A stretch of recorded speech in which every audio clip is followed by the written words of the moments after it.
Welcome back from the short break where we're still driving business on Smart24 TV. You can catch us live on YouTube, that is at Smart24 TV. Our Twitter handle is at Smart24 TV, hashtag the lounge. And we are on DSTV, that is channel 372 and GoTV 394.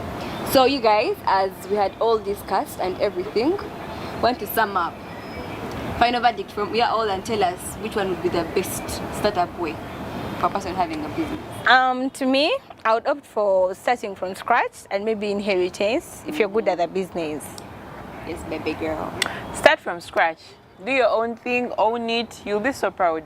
Why would you start from scratch? I'll start from scratch where each soccer sentence is in a ninja. The mine definitely is inheritance. Why? Why I want it is okay. I'm going to find an expertised team to work with about the ready business. Njabera ntambuza family name yaffe nga sagala tufe tugenda maaso. The reason as to why I would opt for starting from scratch is because I really love watching myself grow with my business. I would really love that. For me to get to learn about my business, make mistakes, I maybe learn from them. I would love to see myself prosperity. How about you guys? I want to start from scratch and on small scale because just like me, so are the rest of the people, they don't have the money. Start from scratch, own your thing, grow with it. You'll be proud of yourself. Yeah. As for me, inheritance. Bro. Because I want to find an expertised team, like an intelligent team. Okay, I'm not saying if you're doing starting from scratch you're not intelligent. Well, you're intelligent, but I want to find the batch code already. Yeah. Then another thing, okay, there are people who are going to start from the inheritance thing. So they're okay on a scale of 100, they're like 30% who do that. But if you're having a chance of having a business already there in your family, please don't break it. Just make it good, make it better. Yeah, groom it. Put in those good trends, make people like it, and bring in more customers. Attend the inheritance in Jukuba. Why? Because there is a lot of pressure. People want to always compare you to your parents. I think it's okay. In that way, you can learn. You can learn more. You can get to know about everything. And we're Africans. That being on pressure makes you. Plus, criticism will always be there. Whether you're starting from scratch, whether you're buying. We are still chilling at Caravan Turkish Restaurant here at St. Mary Park. You guys, we are so excited to invite our experts who will expound more about the business startup. My name is Donna Sava Wagaba, and I'm the project coordinator for Startup Uganda. Startup Uganda is an umbrella body for the startup ecosystem in Uganda. That is mainly the innovations and enterprise support organizations. So we have the likes of, if you've heard of the Outbox, you've heard of the Innovation Village, Design Hub, Kampala, Hive Collab, Women in Technology, TechBuzz Hub or NFT, Mawazo, and many others, iVenture Africa, Makere Incubation and Innovation Hub. All these are our members. Finding XY, all these are our members. So what we do, we try to create an enabling environment for the startup ecosystem in Uganda. The best way, I wouldn't say there is a cast and stone for starting up a business, but the best way to set up a business is mainly to look at the basic fundamentals. And what are the basic fundamentals? You have to look at things like planning. You have to look at investment, and then you have to look at motivation. Basically, what motivates you to set up this business, or what encourages you to set up this business. And so many of us go into setting up businesses, but when we don't even know why we are starting these businesses. But you need to first evaluate yourself. And you find out, is it something that I have got strength in? Is it something that I've got passion for? Is it something that I love to do, that I'll wake up tomorrow, even when the worst comes to the worst, I can still wake up and I go and do this business. Then there, you have the right business at hand. In terms of planning, you need to also plan, yeah? You don't just wake up. Many people wake up, I've gotten my money here, I have some savings, 10 million, let me go and set up a business. This is not very good. Most times, it is very, very important for us to plan. You need to plan well. You need to understand and how to, you're going to handle your business in terms of, putting down the various structures. For example, you put out you first come up with an idea, a business idea, and this is a business idea I'm going to work with, then the business plan, and then from a business plan, maybe you go down further to finding, doing some market research. After doing the market research, you go ahead and then, start conceptualizing this whole business idea. Yeah, but if you're just going to walk out of the blue without, it will be hard. But also investments. We also look at investments when we're looking at, starting a business. If you're looking at investments, you look in terms of funding. What kind of funding do you have to start this business? Are you starting with your own money?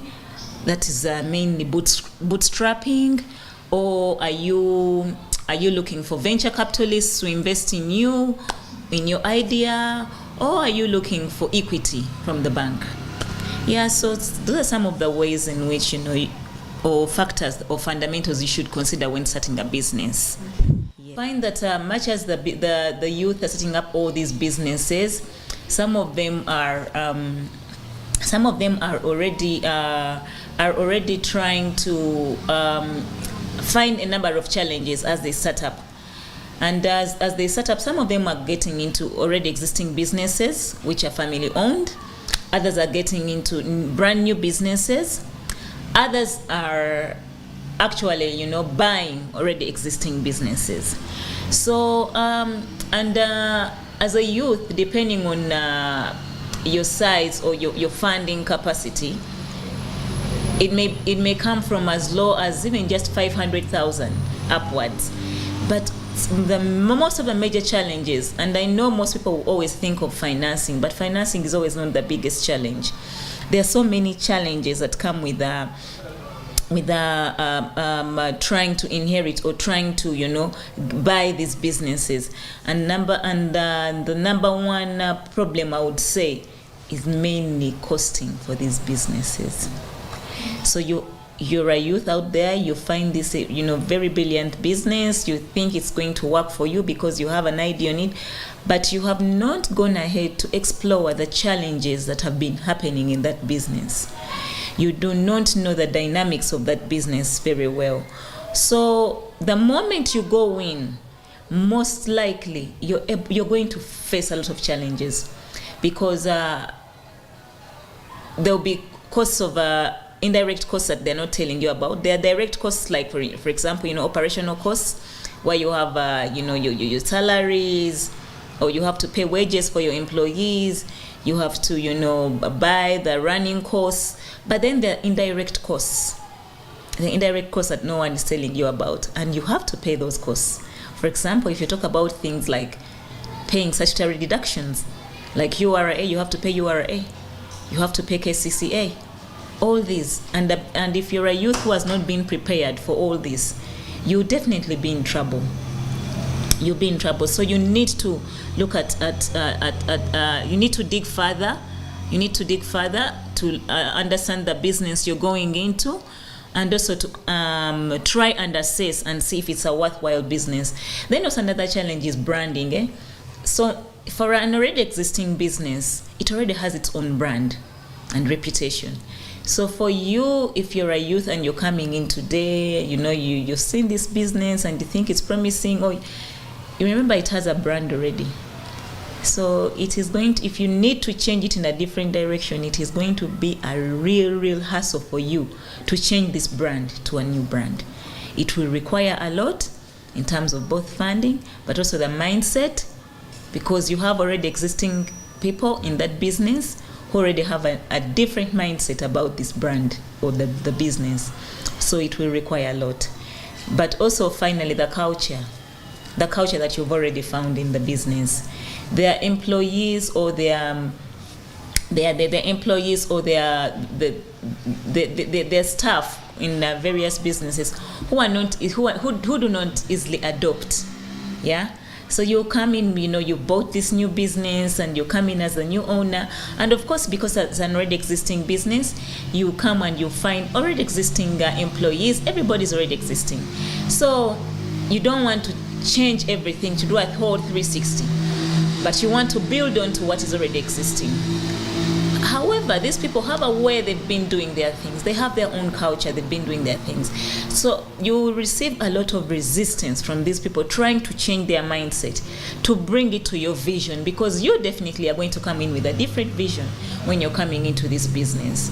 So those are some of the challenges that you find as a youth when you're trying to, get into, a new business, especially if it's an already existing business.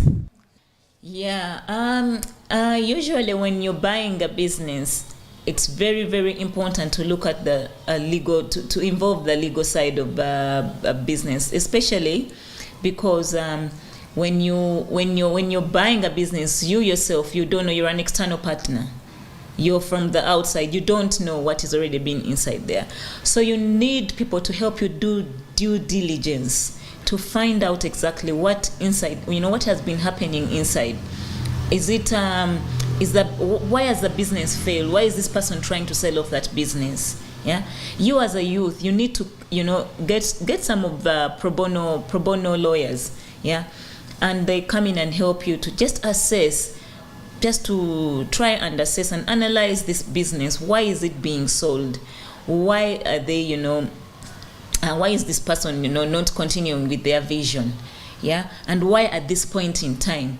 Then look at the books of records in terms of income. How has the income been coming in? In terms of statutory deductions, have they been remitting URA? Have they been paying taxes? Do they have loans? Yeah. Do they have any loans? Maybe they've used the business to acquire some loans from the bank, and that is information they're not disclosing to you. You don't want to take over such a business and tomorrow you're having these problems. Then also, it's also important to involve the legal side, because it also helps in further due diligence in terms of the legal ownership. Yeah. Is a business owned by, is it a one-man's business, or it's, it has got a lot of shareholding in it? And if there are other shareholders, there are other parties in this business, how best are these parties aligned? Are you all aligned? Do you have all the same goal and the same vision? Are you on the same, on the same chapter? Otherwise, someone may sell to you, and then, 2 months, 3 months down the road, someone comes to you and says, hey, this is my business too. I have shareholding in this business, and this is how much I put in, and yeah. So you need to do a lot of due diligence. So, and the only way due diligence can be done is by having these legal people to help you actually, cross-check with the books of accounts, cross-check with the records, company records, to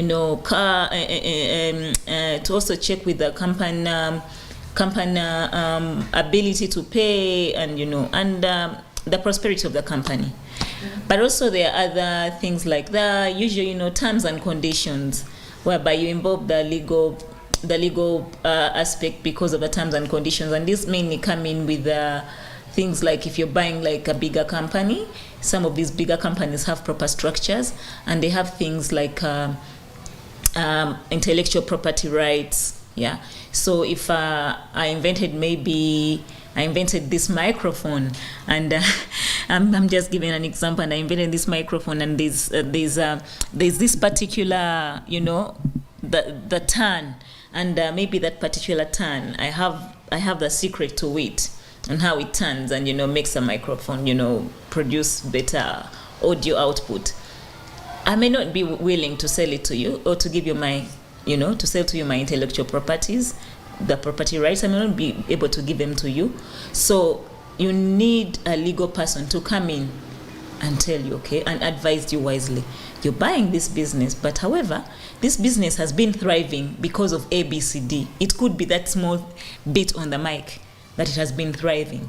And if it's that, then, and the person is not willing to sell to you, or they are going to charge you separately, then you may need to, think twice. You need to, consider, put all that into consideration. But also the person who is selling also needs to also come in and say, hey, this is my brain. This is my brain. I'm the brains behind this. I worked so hard to make sure this is put into place. So you're not going to come simply because you have money and just buy it off like that. No, I want to still have a certain percentage in this company for only my intellectual property rights. Yeah. So you find that the legal aspect is very key and very important, and it's something that cannot be missed in while trying to purchase or buy a business, especially for the youth. If you remember very well at the beginning, we talked about the fundamentals of setting up a business. And we talked about things like planning, we talked about things like motivation, we talked about things like investment. And these are still very crucial. Here in Uganda, much as we say we're the most entrepreneurial country, we have lots of youths involved in different businesses and startups, but these businesses, most of them don't last like you have mentioned. They don't last to up to 5, up to even 6 months or even a year. Why? There are several reasons, but I would pick out a few of the quick pointers here and there. Number one, the planning. You find someone began their business without a vision. They lacked that vision. They did not put it in plan. They just came up, I have this business idea, put it down.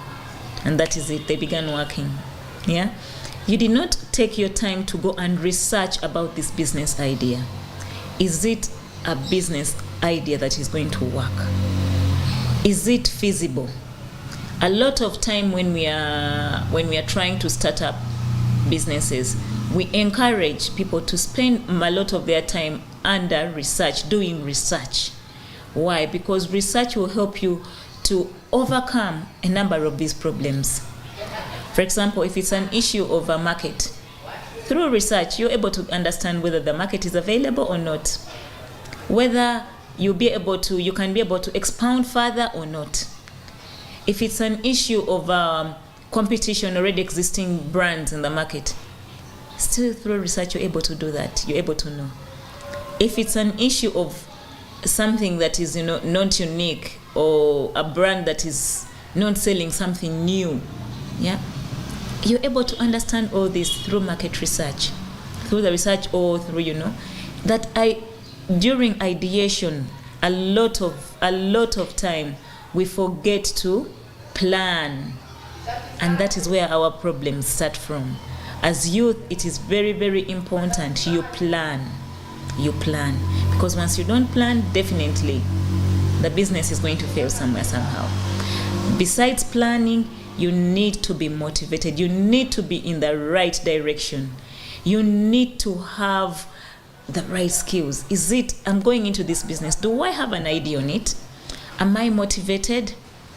Is it something that will push me out of my bed to go and do every morning? Or is it something, I have my small kiosk out there, I'll go at 2 p.m, then I come back at 3 p.m, or maybe tomorrow I'll miss out. No.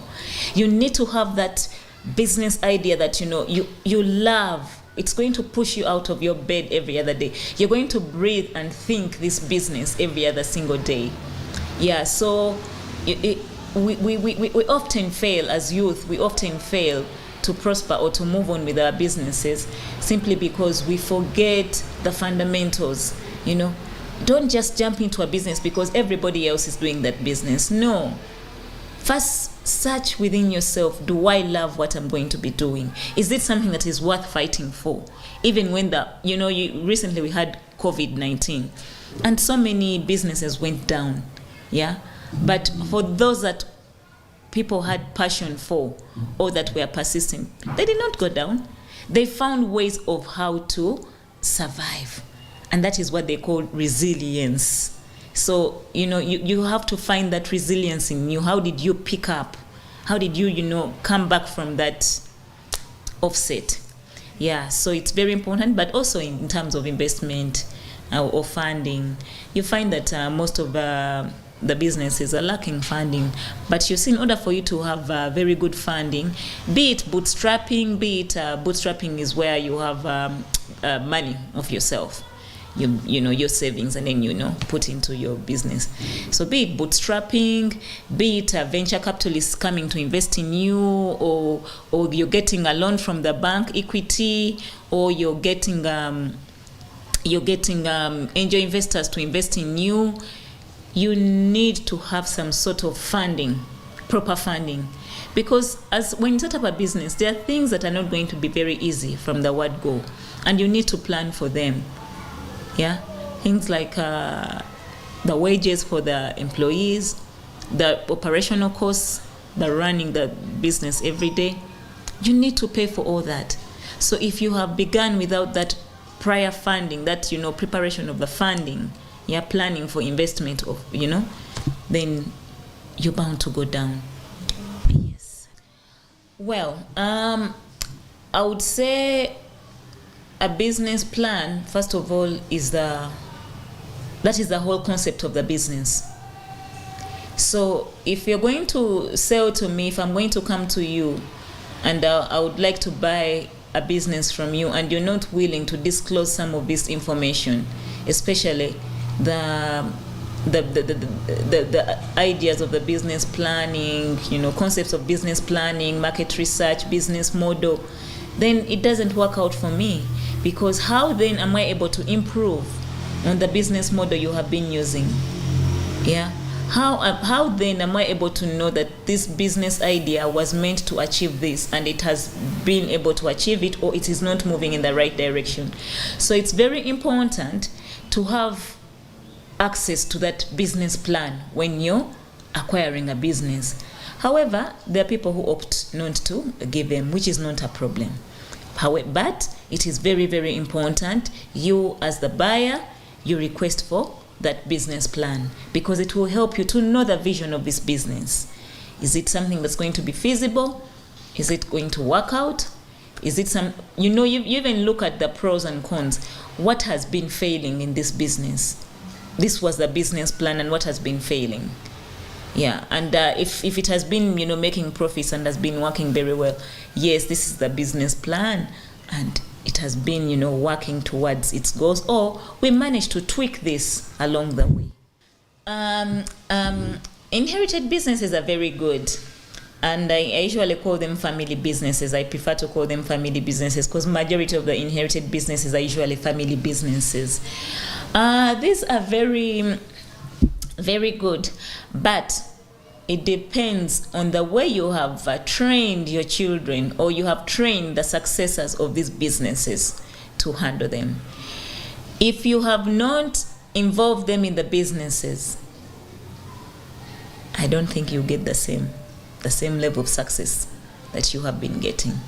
So it is very, very, very, very important that as you carry on successfully, or as you execute a successfully a family business, well-put family business, you are able to train or to involve as many partners as possible, people who you think are important to this business.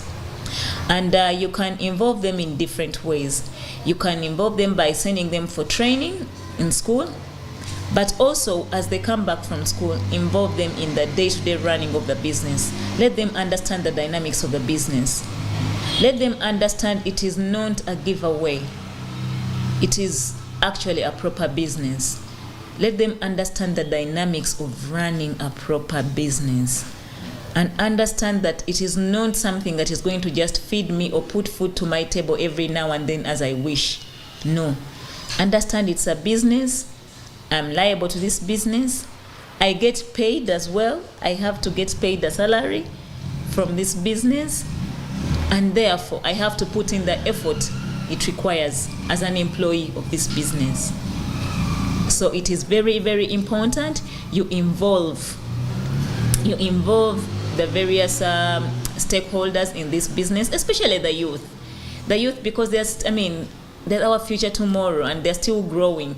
So if you got someone still in there, maybe early 20s or late early 20s, let's say, and they began in this business, they worked with you all through, they understood the fundamentals of a business, basic accounting procedures, knowing that money in, money out has to balance.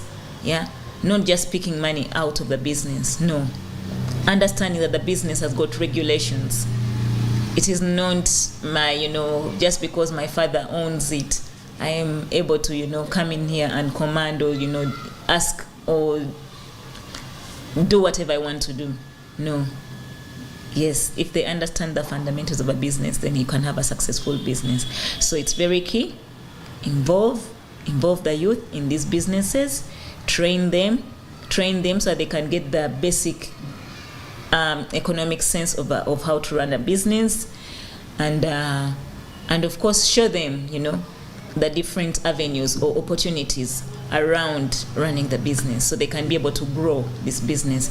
But also the networking, involve them in the various networks so they can get to know your networks. Today you're still alive, but tomorrow when you have left, there should be continuity through those networks that you have already built, the existing networks. My last remarks, I would like to thank Smart24 TV for all the good work you're doing around entrepreneurship, trying to cover up these very good stories about entrepreneurship out there. A number of youth I see being featured on your TV. And maybe just to encourage everybody out there to come and attend our Innovation Week. We usually have, at Startup Uganda, we hold what we call the annual Uganda Innovation Week, previously known as the Kampala Innovation Week. And this year it's going to be featuring women entrepreneurs, it's going to be featuring the academia, and also funding, how to find, proper funding for our startups or businesses. So all the various startups out there and entrepreneurs, please come on come 22nd to 24th of November. You're all welcome at Mistil Hotel in Zambia for the annual Uganda Annual Innovation Week. Thank you. Those were the views from the expert about this topic. Hope you guys have learned a lot and hope you guys are willing to put whatever has been said in action. Thank you so much for keeping up with the show, and hope you catch us next time. Keep watching, keep learning with us, keep getting more views about this, and keep sharing with us more information on your Twitter and our YouTube. Thank you very much. I am Martha. Well, hope you've learned a thing or two from the discussion today on the lounge, and I want you guys to take caution of your health because Ebola has become rampant in the country. Keep it locked on Smart24 TV Driving Business, and we air every morning on Saturday. My name is Samali. And that brings us to the end of our episode where we've been discussing business startups. I am Bronia. Until next time. Ciao, guys.